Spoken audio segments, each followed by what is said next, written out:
Ontem, domingo, como de costume, tivemos mais uma rodada do Brasileirão. E para variar, mais uma vez essa rodada está chegando ao fim. E o assunto principal não é um golaço, não é uma grande vitória, e sim, mais uma vez, polêmicas envolvendo a arbitragem. Nesse vídeo, a gente comenta os erros de ontem do jogo entre Internacional e Botafogo e também Corinthians e Goiás. E no fim, quem é o grande culpado pelo fiasco que é a arbitragem do futebol brasileiro?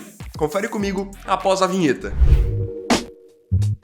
Antes da gente começar, eu queria dizer que esse vídeo aqui é um oferecimento do aplicativo OneFootball, que é o melhor e maior aplicativo de futebol do mundo. Ele dá pra você em primeira mão notícias do seu time, melhores momentos do Brasileirão, informações do mercado da bola. Então, inclusive agora que tá tendo toda essa polêmica da arbitragem, você não vai perder nada se você tiver o OneFootball baixado aí no seu celular. Pra baixar é simples, só clicar aqui no link que eu vou deixar na descrição. Lembrando que o OneFootball, além de ser completo, é também gratuito e leve pro seu celular.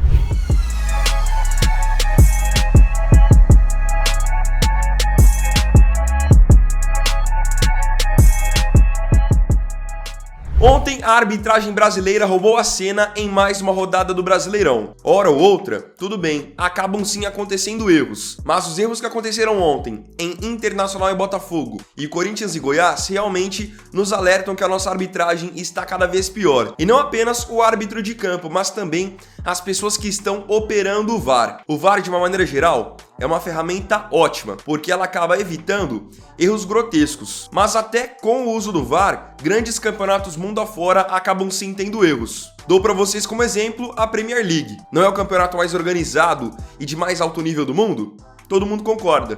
E mesmo assim, nessa última temporada que tivemos o Manchester City campeão por detalhes, houve um lance polêmico em que o Manchester City ganha um jogo do Everton por 1-0, mas com uma penalidade que deveria ter sido marcada contra o City. Se aquele jogo acaba empatado, o City não seria campeão. Então, coisas de detalhes, erros na arbitragem, até mesmo no campeonato mais organizado e mais difícil do mundo. O grande problema do futebol brasileiro é que aqui não é um erro ou outro, uma hora ou outra, é praticamente toda a rodada, isso quando não é em todas as partidas. Tem pequenas coisas que acontecem nos jogos que vão pouco a pouco irritando os jogadores até que chega ao ponto de acontecer o que aconteceu ontem após o jogo entre Internacional e Botafogo. A arbitragem foi tão ruim, tão permissiva e o jogo ficou tão bagunçado que ao final do jogo rolou uma confusão generalizada, com o jogador tomando soco, o jogador tomando rasteira. E aí eu te pergunto, isso é pra gente ver num jogo de Série A do Brasileirão? Claro que não, até porque nem na Várzea isso pode ficar acontecendo. Mas na Série A do Brasileirão, isso acontece pelo nível fraquíssimo que nós temos de árbitros atualmente. Vamos começar pelo jogo Corinthians e Goiás. Corinthians venceu por 1-0, vitória importante, até porque tá brigando ali pela primeira colocação junto com o Palmeiras. Mas ontem o Corinthians teve um pênalti, na minha opinião, e na opinião de muitos árbitros e ex-árbitros, que não foi pênalti, que é um lance em que o Roger Guedes, vou colocar pra vocês aí, um lance em que o Roger Guedes tá indo pra finalização e a bola bate no jogador do Goiás. Não tem como o jogador tirar o braço dali, é como alguns jogadores falam, só se cortar o braço fora. Então, ali, na minha opinião, e na opinião de muitos ex-árbitros e árbitros, pênalti mal marcado pro Corinthians. Aí alguns torcedores do Corinthians podem se revoltar. Ah, só tá falando isso porque é contra o meu time. Não necessariamente, até porque ontem o Corinthians foi beneficiado, e não por culpa do Corinthians, mas foi beneficiado. Só que na próxima rodada, o Corinthians pode vir a ser prejudicado. Isso, na verdade, é o que mais acontece no Brasileirão. O nível de arbitragem é tão fraco, mas tão fraco, que o time ele pode ser beneficiado e depois prejudicado na mesma partida. Em questão do árbitro, todo mundo já sabe que muitos árbitros que apitam na Série A do Brasileirão, mesmo apitando na elite do futebol nacional, esse não é o único emprego deles. Então eles têm que se dedicar a outras atividades e por muitas vezes não estudam e não se dedicam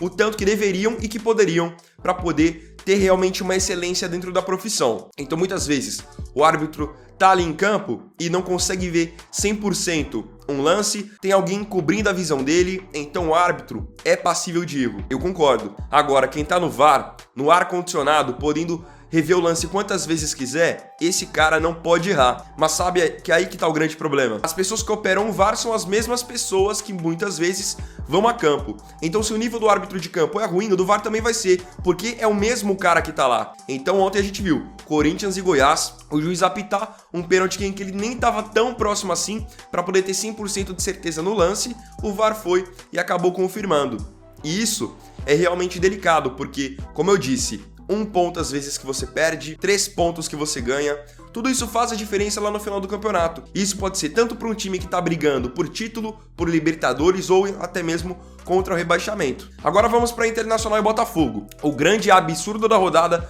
foi com certeza Internacional e Botafogo. O juiz colocou o jogo a perder com 5 minutos de partida, dando um pênalti inexistente para o Internacional e expulsando o zagueiro Felipe Sampaio do Botafogo. Isso realmente acabou com a partida. E só não foi a situação ainda pior para o árbitro, mesmo com uma arbitragem realmente péssima, só não foi ainda pior porque o Botafogo fez um grande jogo mesmo, uma partida para entrar para a história, e aí conseguiu uma virada histórica. Saiu perdendo por 2-0 e foi buscar o 3-2. Então teve essa questão do pênalti que nunca que foi pênalti, realmente nunca que foi pênalti. E aí começam a ter pequenas confusões que o juiz não vai para separar, não aplica cartão amarelo na hora que precisa aplicar para poder controlar os ânimos. E é como eu disse, depois o jogo vira bagunça. Aí tem gol que é anulado e aí você não sabe se foi bem anulado porque a linha do VAR é extremamente duvidosa. Querendo ou não, é extremamente duvidosa.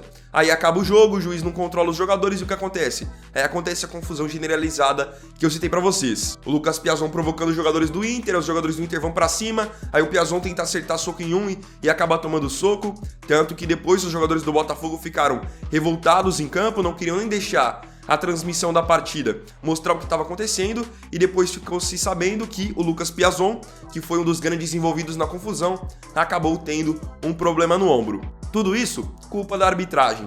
E como eu disse, a arbitragem, o grande problema é que não é algo profissional. O cara tem outra atividade, durante a semana ele trabalha em escritório, trabalha no banco, e aí quando chega o final de semana, ele vai apitar, sendo que esse nem é o principal foco dele. A arbitragem no Brasil precisava sim ser profissionalizada. Isso tanto para árbitros de campo quanto para árbitros de vídeo. Porque como eu citei, o cara que tá dentro de campo ali, com a pressão da torcida, no calor do jogo, ele pode sim acabar errando, se equivocando numa decisão, apitando por impulso, isso pode acontecer. Agora, quem está no VAR, isso não pode acontecer. Ele tá no ar-condicionado, ele tem a oportunidade de rever o lance quantas vezes ele quiser, ele pode aproximar a câmera, pode usar vários ângulos diferentes.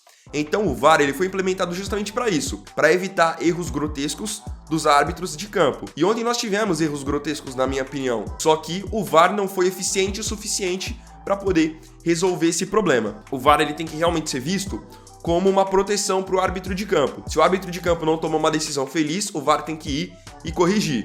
E corrigir, claro, o mais rápido possível para que também não atrapalhe o andamento do jogo. Mas aqui no Brasil é o único país onde eu vejo que as decisões do VAR quase sempre geram debates, são extremamente duvidosas e por muitas vezes essas decisões demoram muito tempo. Então isso acaba prejudicando demais o jogo. E aí vai gerando vários ciclos. E quando você vê os jogadores já estão irritados, aí o juiz não consegue dar um amarelo, não consegue dar uma expulsão, e quando você vê o jogo virou uma bagunça. E aí um jogo que é pra ser de futebol acaba virando outra coisa, porque os jogadores esquecem de jogar futebol. Os nervos ficam tão à flor da pele que ninguém mais usa mais a técnica, ninguém mais vai fazer uma jogada ousada, porque o jogo já foi perdido. Vira realmente uma grande bagunça. Essa rodada com certeza vai ficar marcada por esses erros, mas na próxima nós teremos novos erros. Novos erros do árbitro de campo e novos erros do árbitro de vídeo. O que não pode acontecer é os resultados e depois o final do campeonato ser decidido justamente pela arbitragem. A arbitragem tem que ser totalmente imparcial. E quando eu digo imparcial, não é nem que a arbitragem está favorecendo, por exemplo, o Corinthians, favorecendo o Botafogo, favorecendo o Palmeiras, o Flamengo, o Atlético Mineiro, nada disso. Ela ser imparcial por ela ser boa. Apitar certo para os dois lados. O problema da arbitragem aqui não é que ela é comprada, não tem nada de casa de aposta. O grande problema da arbitragem do futebol brasileiro é que ela é ruim e despreparada. Simplesmente isso. Se ela fosse profissional, bem remunerada, com certeza a gente ia ver um desempenho extremamente superior. Porque na Europa é assim. A gente diz que lá a arbitragem de campo e do VAR são superiores, por quê? Porque lá realmente é algo que já foi profissionalizado. Eu quero ver aqui nos comentários agora a sua opinião a respeito dos erros de ontem e o que você pensa da arbitragem do futebol brasileiro. O que você acha que poderia ser feito para que fosse tudo isso melhorado? Deixa nos comentários que eu quero muito ver qual é a sua opinião, tá bom? Então é isso, galera, esse foi o primeiro vídeo dessa segunda-feira. Primeiramente, quero desejar para vocês uma ótima semana e muito obrigado por você ter visto esse vídeo até aqui. Você que tiver gostado, não se esqueça, deixa o like, se inscreva no canal, compartilha, põe sua opinião nos comentários e me siga aqui na minha rede social. E você que quiser ter o melhor do mundo do futebol na palma da sua mão, só baixar agora o aplicativo OneFootball. Vou deixar o link para download aqui na descrição, tá bom? Então é isso, galera, tamo junto até mais tarde e até o próximo vídeo. Vini Weiner aqui, valeu, falou e fui!